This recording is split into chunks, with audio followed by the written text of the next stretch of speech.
بسم الله الرحمن الرحيم. الحمد لله كفى وسلام على عباده الذين اصطفى أما بعد. فأعوذ بالله من الشيطان الرجيم. بسم الله الرحمن الرحيم. حاميم والكتاب المبين. إنا أنزلناه في ليلة مباركة. إنا كنا منذرين. فيها يفرق كل أمر حكيم. أمر من عندنا. إنا كنا مرسلين. رحمة من ربك إنه هو السميع العليم. وقال النبي صلى الله عليه وسلم: شعبان شهري ورمضان شهر الله، أو كما قال عليه الصلاة والسلام.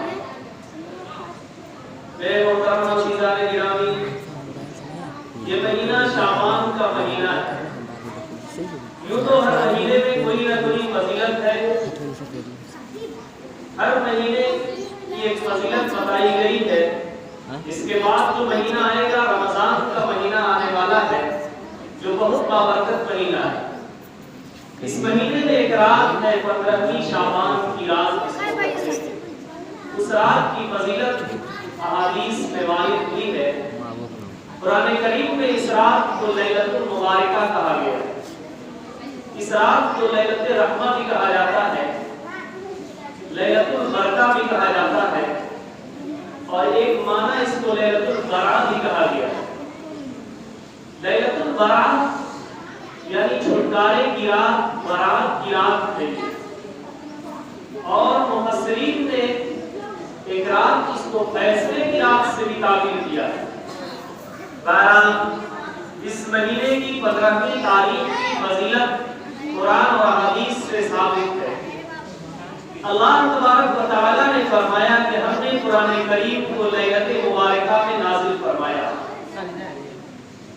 اب اس سے مراد بعض مفسرین نے لیلۃ القدر بھی لیا، لیکن محدثین نے اس رات کو 15ویں شعبان کی رات بھی مراد دیا ہے کہ 15ویں شعبان کی جو رات ہے وہ رات لیلۃ المبارکہ سے یہی رات مراد ہے، جس کو ہم رات شب برات بھی کہتے ہیں.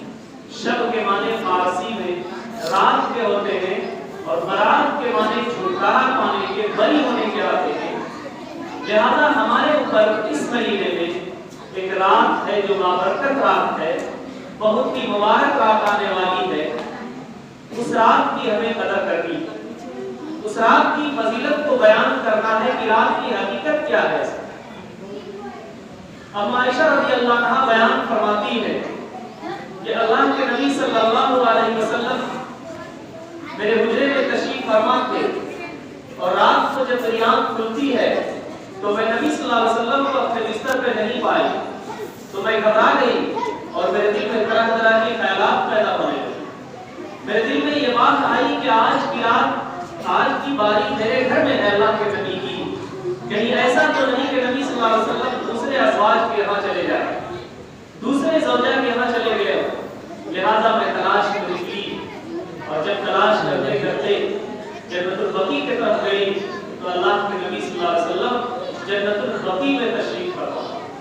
جنت البقیع مدینے کا وہ قبرستان ہے جس کو جنت البقیع کہا گیا ہے. جنت البقیع کہا جاتا ہے. اس قبرستان میں اللہ کے نبی صلی اللہ علیہ وسلم چلے جاتے. حضرت عائشہ نے اللہ کے نبی سے کہا کہ میرے دل میں طرح طرح کے خیالات آ رہے تھے، گمان پیدا ہو رہا تھا، اور آپ یہاں ہیں.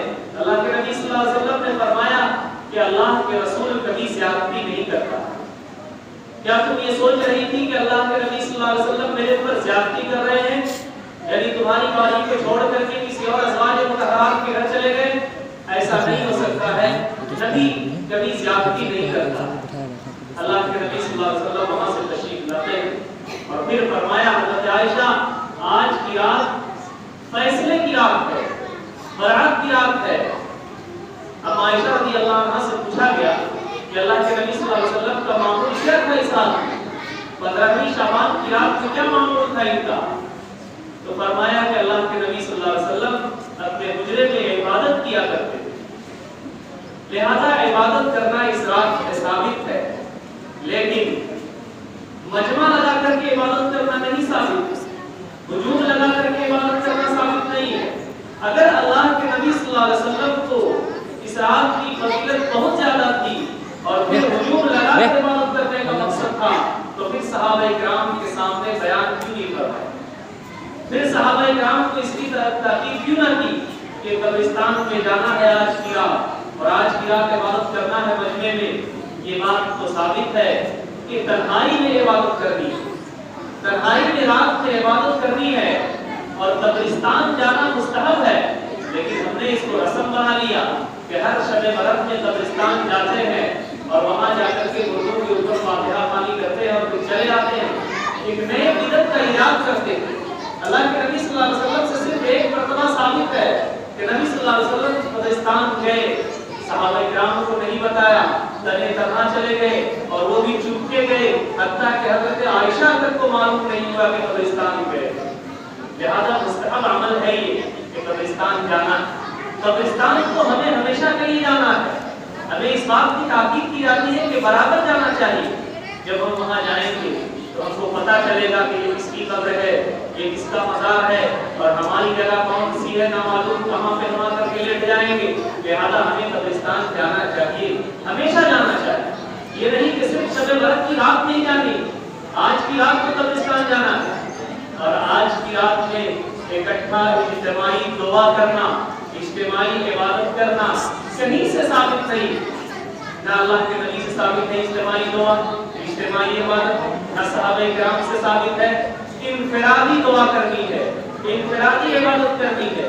اس رات کی بہت فضیلت آئی ہے، فضیلت یہ ہے کہ اللہ کے نبی صلی اللہ علیہ وسلم نے فرمایا کہ اللہ تبارک و تعالیٰ آسمان دنیا میں اپنی رحمت سے جلوہ افروز ہوتے ہیں اور پھر منادی آواز لگاتا ہے کہ ہے کوئی مانگنے والا، ہے کوئی جو اپنی روزی کو مانگے، ہے کوئی جو مغفرت طلب کرے، ہے کوئی جو گناہوں سے خلاصی مانگے۔ یعنی کہ ایک فرشتہ آواز لگاتا ہے اور آواز کب سے لگاتا ہے؟ غروب آفتاب سے لے کر کے صبح صادق تک، صبح فجر تک آواز لگاتا رہتا ہے، آواز لگاتا رہتا ہے، اتنی آواز لگاتا ہے کہ کوئی ہے جو اللہ سے رحمت طلب کرے، کوئی ہے جو اللہ سے مانگے۔ ایک روایت میں ہے کہ یہ رات فیصلے کی رات، یعنی اسی رات میں پورے سال کا فیصلہ کیا جاتا ہے، پورے سال کا لسٹ تیار کی جاتی ہے۔ ایک روایت میں ہے کہ آج سے شروع کیا جاتا ہے لسٹ بنانا اور 27 رمضان تک لسٹ بنتی ہے۔ کس چیز کی لسٹ بنتی ہے؟ یہ فہرست بنتی ہے کہ اس سال میں کتنے لوگوں کو کتنا رزق دیا جائے گا، کتنے لوگوں کو غریب کیا جائے گا، کتنے لوگوں کی روح قبض کی جائے گی، کتنے بچے نئے وجود میں آئیں گے، کتنے لوگ اس دنیا سے بغیر ایمان پر جائیں گے اور کتنے لوگ ایمان پر جائیں گے۔ درس کے دنیا کے تمام چیزوں کا فیصلہ آج کی رات میں تیار کی جاتی ہے۔ اور اللہ کے نبی صلی اللہ علیہ وسلم نے 15 شعبان کو قیام کرنے کے لیے کہا، اس لیے کہ جب فرشتہ منادی لگاتا ہے اور جب ہمارے لیے فیصلہ کی لسٹ تیار کی جاتی ہے، تو جب فیصلہ کا لسٹ تیار ہو اور جب میرا نام آئے تو اس وقت ہم نماز کی حالت میں ہو، عبادت کی حالت میں ہو، ایسے حالت میں ہو کہ اللہ خوش ہو ہم سے کہ بندہ میرا عبادت کر رہا ہے اور پھر میری لسٹ تیار ہو رہی ہے، دیکھیے کیا اور 15 تاریخ کو روزہ رکھنے کے لیے کہا گیا، اس لیے فرمایا شعبان شہری رمضان شہر اللہ، شعبان میرا مہینہ ہے اور رمضان اللہ کا مہینہ ہے اور اس مہینے میں اللہ کے نبی کا معمول تھا کہ روزہ رکھا کرتے تھے، اکثر روزہ رکھا کرتے، لیکن 29 شعبان کو روزہ نہیں رکھا کیونکہ وہ جانتے تھے کہ آپ ایام شک ہے اس دن روزہ نہیں رکھتا۔ 15 شعبان کو روزہ رکھنے کے لیے اس لیے کہا اللہ کے نبی صلی اللہ علیہ وسلم نے کہ جب اللہ تبارک و تعالیٰ روزی تقسیم کر رہے ہو اور میں اس حال میں ہوں کہ روزہ دار ہو کر کے رہوں، میں روزے میں رہوں اور میری لسٹ وہاں تیار ہو رہی ہے، میرے بارے میں فیصلہ کیا جا رہا ہو کہ ان کو کتنا رزق دینا ہے، تو میرے لیے یہ فیصلہ کیا جائے کہ اللہ کے نبی روزہ میں ہے، روزہ دار کی حالت میں یہ رزق تقسیم کیا ہے۔ اس لیے امت کو ترتیب دی گئی ہے کہ 15 شعبان کو روزہ رکھنا، 15 تاریخ کو روزہ رکھنا ہے اور یہ روزہ مستحب ہے، فرض اور واجب نہیں ہے۔ روزے کی بہت فضیلت آئی ہے، اس لیے روزہ رکھنا چاہیے۔ رات میں قیام کرنا شب برات ہے، اللہ کے نبی صلی اللہ